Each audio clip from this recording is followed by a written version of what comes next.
Il pareggio contro la Viterbese ha chiuso la seconda avventura a Nuoro del tecnico Marco Mariotti, che dopo essersi dimesso a ottobre è tornato sulla panchina verde-azzurra per guidare la squadra nelle ultime 7 partite.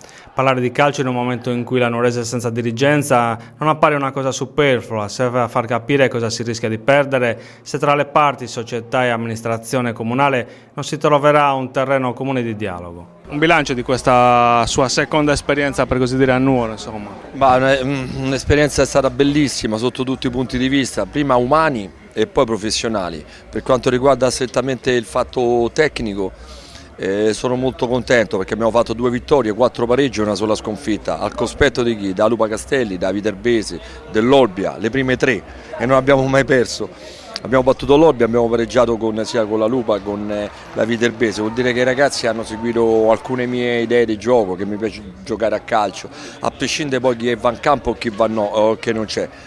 Oggi mancavano i giocatori importantissimi, non mi va a dire chi mancava e chi no, però la squadra devo fare un plauso, i ragazzi hanno lottato, combattuto, secondo me al cospetto, non dico della seconda forza, della prima forza della classe, perché tra loro e Lupa non c'è differenza, forse qualche episodio, qualche situazione ha permesso a Lupa di poter vincere questo campionato.